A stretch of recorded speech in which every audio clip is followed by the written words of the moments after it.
챕터 7. AI를 쓰는 사람과 못 쓰는 사람.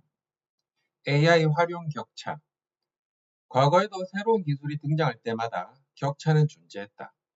인터넷이 처음 등장했을 때도 먼저 활용한 사람, 늦게 받아들인 사람 사이에는 큰 차이가 생겼다.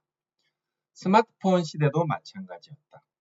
변화에 빠르게 적응한 사람들은 새로운 기회를 만들고 새로운 시장에 진입하며 생산성을 크게 높였다. 반면 변화 자체를 외면한 사람들은 점점 뒤처질 가능성이 높아졌다. AI도 비슷한 흐름으로 움직일 가능성이 있다. 중요한 것은 AI가 존재하는가가 아니다. 이미 존재한다. 진짜 차이는 AI를 실제로 활용하는가이다.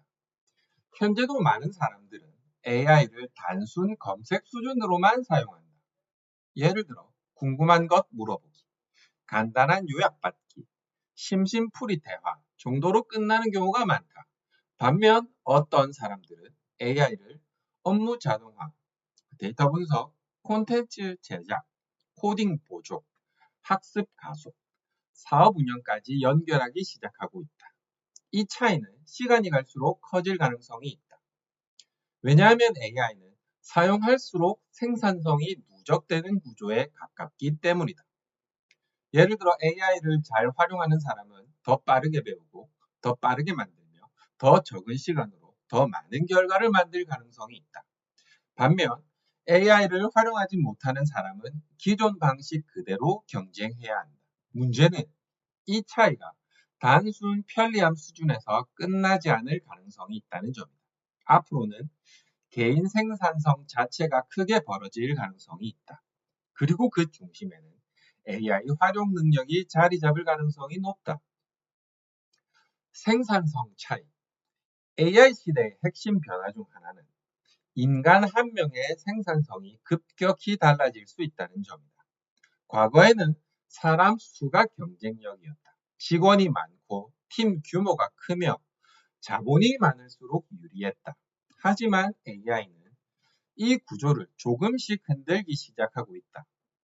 예를 들어 과거에는 보고서 하나를 만들기 위해 자료 조사, 정리, 분석, 문서 작성에 몇 시간이 걸렸다. 하지만 이제는 AI가 초안을 만들고 데이터를 정리하며 요약까지 지원할 수 있다. 즉, 같은 시간 안에 처리 가능한 업무량이 달라지기 시작하고 있다. 코딩도 마찬가지다. 예전에는 오류 하나 때문에 몇 시간을 소비하는 경우도 많았다. 하지만 이제는 AI가 문제 원인을 설명하고 수정 코드를 제안하며 학습까지 도와준다. 그 결과 혼자서도 과거보다 훨씬 많은 일을 처리할 가능성이 생기고 있다. 이 변화는 단순 효율 문제가 아니다. 시장 경쟁 구조 자체를 바꿀 수 있다.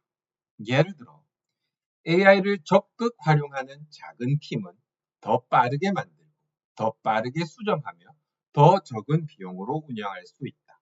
반면 기존 방식만 유지하는 조직은 속도 경쟁에서 밀릴 가능성이 있다. 물론 AI가 모든 것을 해결해 주는 것은 아니다. 여전히 판단, 책임, 전략, 방향 설정은 인간의 역할이 중요하다. 하지만 실행 속도 자체는 AI가 크게 증폭시키기 시작했다.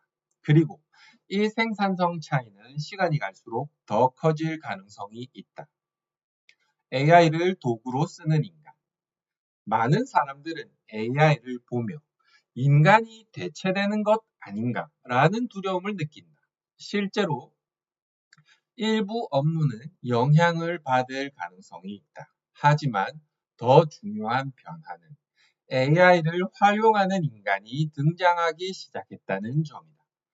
과거에도 도구를 잘 사용하는 사람이 강했다.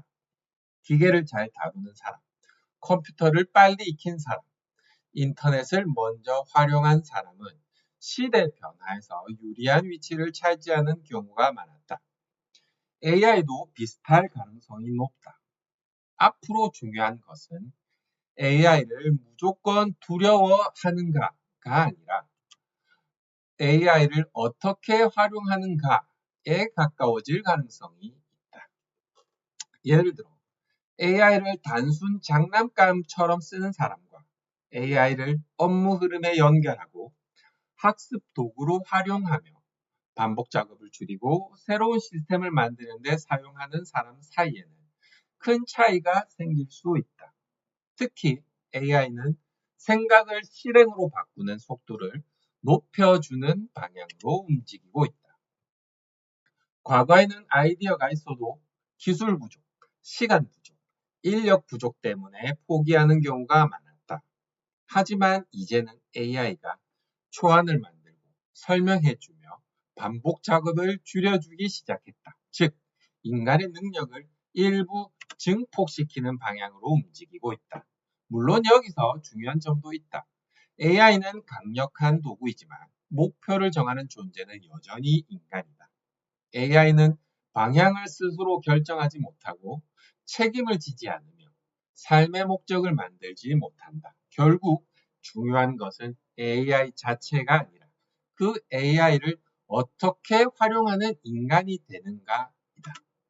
앞으로의 경쟁은 인간 대 AI의 싸움이라기보다 AI를 활용하는 사람과 활용하지 못하는 사람의 차이에 가까워질 가능성이 높다.